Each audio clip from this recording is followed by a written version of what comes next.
매일 성경 묵상을 돕는 해설 가이드입니다. 안녕하세요. 묵상 코치입니다. 함께 읽고 나눌 말씀은 다니엘서 2장 1절에서 13절까지 말씀입니다. 세계를 제패한 느부갓네살 왕은 잠 못 이루는 악몽을 꾸고 하나님은 그 꿈을 통해 세계 역사의 진정한 주도권을 쥐고 계신 분이 바로 여호와 하나님이심을 적극적으로 드러내십니다. 1절에서 3절 읽겠습니다.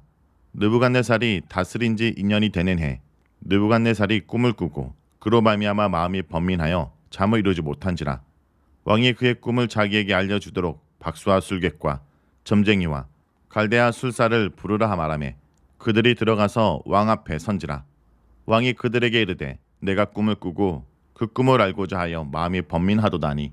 1절에서 3절은 꿈을 꾸고 번민하는 느부갓네살 왕의 모습입니다. 느부갓네살 왕이 왕위에 오른 지 2년 되던 해 그는 꿈을 꾸었습니다. 일반적인 꿈이 아니라 그 꿈은 어떤 특별한 꿈이었기에 잠에서 깨고도 왕은 편하지 못했습니다. 그는 이 꿈으로 인해 가만히 있지 못할 정도로 몹시 괴로웠습니다. 그 꿈은 단순한 것이 아니라 왕과 왕의 나라 전체에 연관된 꿈이라 여겨지기에 더욱 편치 않았을 것입니다.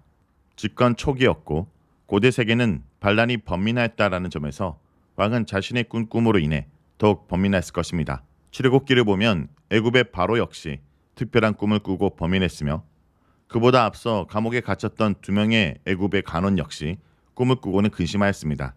이들은 모두 꿈을 꾸었으나 그 의미를 알지 못해 괴로워합니다. 자신들이 꾼 꿈이 특별한 의미를 지니고 있음을 알았지만 그들로서는 그 의미를 알 수 없었던 것입니다. 하나님께서 꿈을 통해 앞으로 행하실 일을 미리 보이시지만 사람들은 그렇게 미리 주어진 것을 보고도 어찌할 바를 알지 못해 번민하게 됩니다. 꿈을 꾸게 하셨다는 것은 하나님께서 그 꿈의 의미를 알리시기 원하셨음을 의미한다 볼 수 있습니다. 그러므로 그 꿈의 의미를 묻고 찾는 자는 깨닫게 될 것입니다. 4절에서 11절에 읽겠습니다. 갈대아 술사들이 아람말로 왕에게 말하되 왕이여 만수무강하옵소서. 왕께서 그 꿈을 종들에게 이르시면 우리가 해석하여 드리겠나이다 하는지라. 왕이 갈대인들에게 대답하여 이르되 내가 명령을 내렸나니 너희가 만일 꿈과 그 해석을 내게 알게 하지 아니하면 너희 몸을 쪼갤 것이며 너희 집을 거름더미로 만들 것이요 너희가 만일 꿈과 그 해석을 보이면 너희가 선물과 상과 큰 영광을 내게서 얻으리라. 그런즉 꿈과 그 해석을 내게 보이라 하니 그들이 다시 대답하여 이르되 원하건대 왕은 꿈을 종들에게 이르소서. 그리하시면 우리가 해석하여 드리겠나이다 하니 왕이 대답하여 이르되 내가 분명히 아노라. 너희가 나의 명령이 내렸음을 보았으므로 시간에 지연하려 함이로다. 너희가 만일 이 꿈을 내게 알게 하지 아니하면 너희를 처치할 법이 오직 하나이니 이는 너희가 거짓말과 망령된 말을 내 앞에서 꾸며 말하여 때가 변하기를 기다리려 함이라. 이제 그 꿈을 내게 알게 하라. 그리하면 너희가 그 해석도 보일 줄을 내가 알리라 하더라. 갈대인들이 왕 앞에 대답하여 이르되 세상에는 왕의 그 일을 보일 자가 한 사람도 없으므로 어떤 크고 권력이 있는 왕이라도 이런 것으로 박수에게나 술객에게나 물은 자가 없나이다. 왕께서 물으신 것은 어려운 일이라. 육체와 함께 살지 아니하는 신들 외에는 왕 앞에 그것을 보일 자가 없나이다 한지라. 4절에서 11절은 왕과 갈대 술사들에 대합니다. 왕은 꿈을 알고자 하여 박수와 술객과 점쟁이와 갈대아 술사를 불러 모았습니다. 이때 모인 사람들을 단순히 미신적인 영역에 종사하는 일이라 치부할 수는 없을 것입니다. 다니엘과 세 친구의 지혜와 총명이 바빌론의 모든 술객과 박수보다 낫다 전하고 있는 1장의 진술은 다니엘과 친구들이 술객과 박수 같은 존재로 받아들였음을 보여줍니다. 그리고 박수와 술객 등이 왕의 요청에 제대로 응답하지 못했을 때 왕은 지혜자들을 다 죽이라 명령한다 점에서 다니엘과 친구들 또한 박수와 술객 등의 동료의 사람들로 여겨졌음을 확인할 수 있습니다. 그리고 이들은 달리 지혜자라고 불리기도 합니다. 그러므로 박수와 술객, 갈대아 술사, 지혜자는 단순히 점치고 미신에 매여 허황된 것을 쫓는 사람들 정도가 아니라 당시로 치면 학문과 공부가 깊고 뛰어난 이들로 가리킨다 해야 할 것입니다. 왕은 이들을 불러 모았습니다. 3절부터 11절까지 왕과 갈대술사들 사이에 오고 간 대화를 전하고 있습니다. 왕이 자신이 꾼 꿈을 알고자 한다 묻자 술사들은 꿈의 내용을 알려주면 그 해석을 보이겠다 대답합니다. 왕을 향해 만수무강을 축원한 말과 더불어 술사들은 왕이 꿈의 내용을 말해주기를 요청하고 있는 것입니다. 술사들의 요청은 상식적이고 당연하다 할 수 있습니다. 애굽의 바로 역시 이상한 꿈을 꾸었으나 이를 위해 불러 모은 이들에게 자신의 꿈꾼 내용을 말하였습니다. 대부분 경우에 꿈을 이야기하면서 꿈의 의미가 무엇인지를 묻는 것이 정상적입니다. 그런 점에서 술사들의 대답은 납득할 만합니다. 문제는 왕의 강경함입니다. 왕은 자신의 명령이 무엇을 의미하는지 확실히 압니다. 술사들이 꿈과 해석 두 가지 모두를 말하지 않을 경우 그들을 죽이고 그들의 집안 전체를 거름더미로 만들어 버리겠다고 선언합니다. 다른 한편 왕은 꿈과 해석을 모두 말할 경우 선물과 상과 큰 영광을 약속합니다. 6절은 꿈과 해석을 보이라는 말이 처음과 끝에 놓이고 가운데 선물과 상과 큰 영광이 놓이면서 제대로 꿈과 해석을 말할 경우 얻게 될 상을 강조하고 있습니다. 그렇지만 술사들이 할 수 있는 말은 꿈을 알려달라는 말밖에 없었습니다. 술사들의 말은 왕을 화나게 만들었고 왕은 술사들이 꿈도 해석도 말할 수 없으면서 시간을 끌어서 위기를 모면하라는 술책을 부리고 있다고 단정합니다. 오직 꿈과 해석 모두 알리라는 왕의 거센 말에 대해 술사들은 다시 한번 알할 수밖에 없었습니다.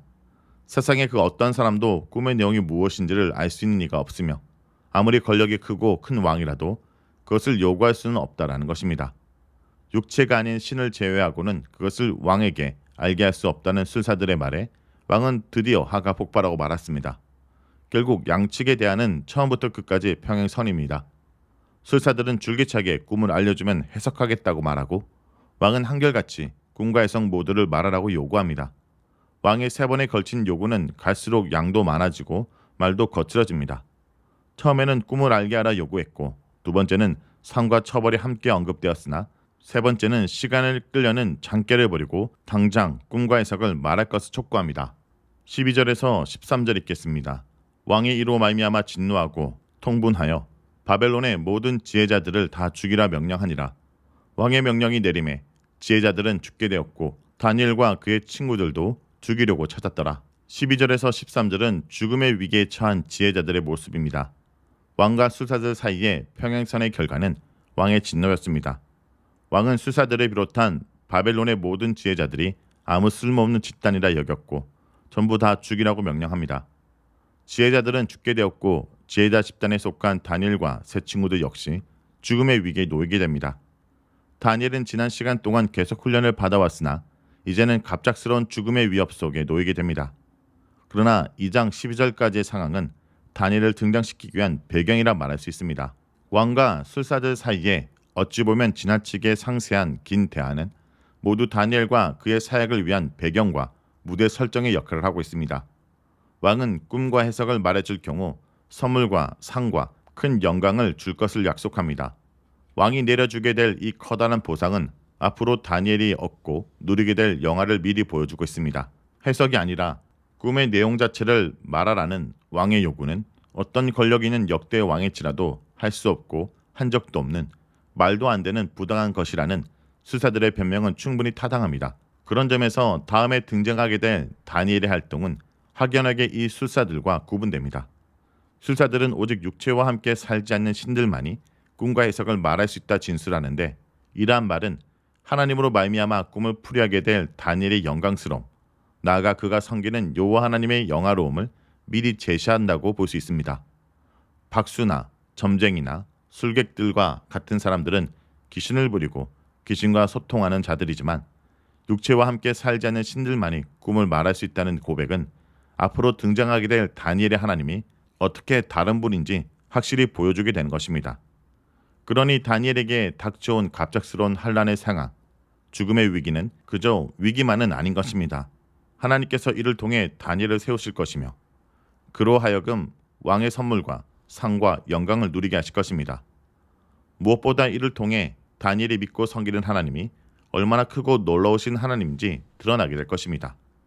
그런 점에서 하나님의 백성의 고난은 그저 고난이기만 한 것은 아닙니다.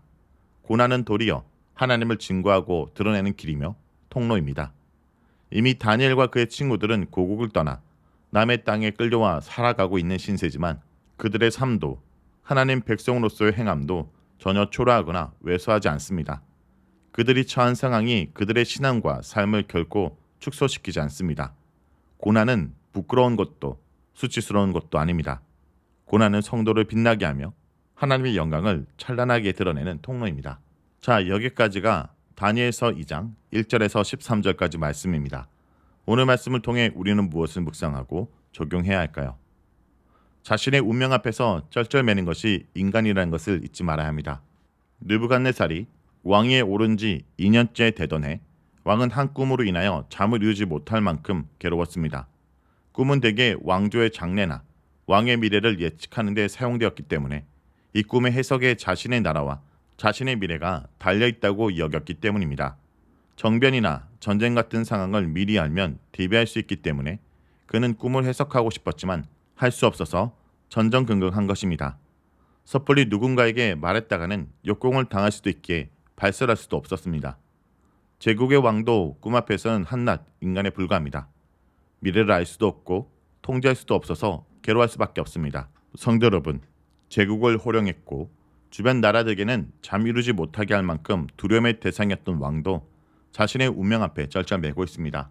대단해 보이는 나라도 그 나라의 왕도 하나님 앞에는 아무것도 아닌 것입니다. 그러므로 사람의 위대함, 나의 강함을 자랑하기보다 하나님의 위대함을 기억하고 의지하며 살아가는 주의 백성들이 되길 간절히 기도드립니다.